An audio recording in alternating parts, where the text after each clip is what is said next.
Hey, it's me, the Bearded Wonder, and I am here to share with you some information about the Cold War, specifically the Yalta Conference, sort of the beginning of the Cold War. It's this struggle between the United States and the Soviet Union for power in the world, starting in 1945 at the end of World War II and going all the way to the 1990s. So, the beginning of the Cold War is the Yalta Conference. You can see here by the dot on the map, it's just south of Ukraine, sort of deep in Soviet territory. By 1945, not really being threatened by the war, it's a safe place. You can see here the British Prime Minister Winston Churchill, also the American President Franklin Roosevelt, and they basically agreed to go visit good old Uncle Joe, Joseph Stalin, in the Soviet Union, and basically we're going to sit down to talk about Europe and specifically what should happen at the end of Europe. Now, when you look at these, you might be a little bit confused. What are the British and the Americans doing talking to a Soviet dictator who is responsible for way more deaths than Hitler? And that would be true. However, it's also true that Joseph Stalin is not Hitler. And at the end of World War II, Hitler is sort of the guy that everybody's gunning for. He's the guy that really kind of upset the apple cart by just kind of conquering every country he could get even close to. And so the Allies aren't really formed out of a mutual respect for each other or anything that they would have in common.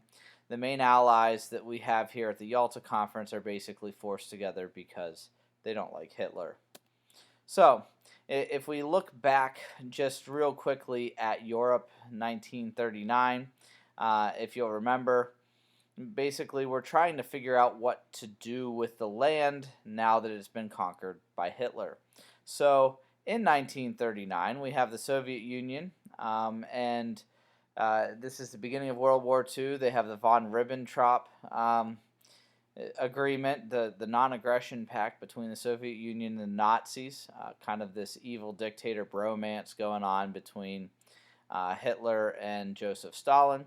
And they basically agreed to divide Eastern Europe, where you see those two arrows kind of pointing together. You can even see that Poland is kind of divided right down the middle. They sort of go halvesies on that, and Stalin just kind of conquers a bunch of land, and Hitler conquers a bunch of land, and everything's good in the hood until 1941. And at that point, the Nazis have sort of controlled and solidified their control of Western Europe. And at that point, they're looking to get even more Lebensraum, living space. And so they're going to try to conquer the Soviet Union as well. This is Operation Barbarossa. In June 1941, the Nazis betray the agreement that they had with the Soviet Union, and the Soviets lose control of all of the land that they took at the beginning of the war and a lot of Russia as well. 4 years later, the Americans have kind of come into the war and things have shifted the other way again. At this point, the Soviets have conquered all the land that the Nazis took away from them, that they took away from the countries that were there before World War II. If you're confused by now, just remember 1939, Soviets take control. 1941, the Nazis take it away from the Soviets, who took it away from the people that had it before, and now the Soviets have taken it back. And so the question becomes, what do we do with all this land that we've taken away from other countries? Well, in the Western Europe, in the American and British spheres, that's pretty simple. We'll just let them vote and set up whatever governments they want, and we'll get out of the way. In the Soviet-controlled territories, it's a little bit more difficult because Joseph Stalin doesn't want to let those go. And so basically what he agrees to do is to have these elections. He tells Roosevelt and Churchill, yeah, I'll let them vote. Sure.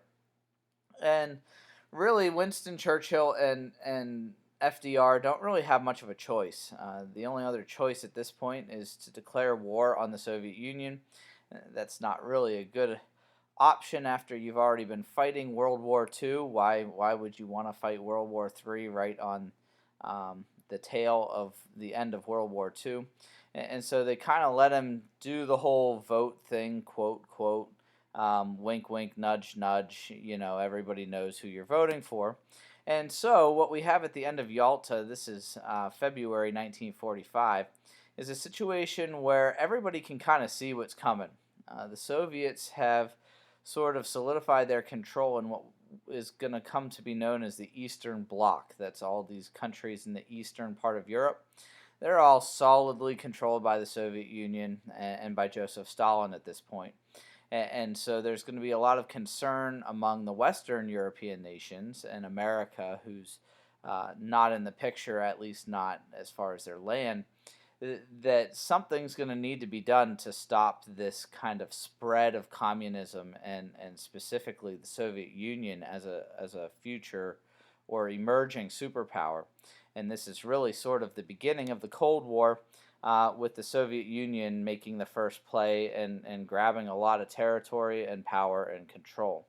Hope you'll tune in next time for the Potsdam Conference, where we'll talk about Germany and nuclear weapons. I'm looking forward to it. Hope you have a good day.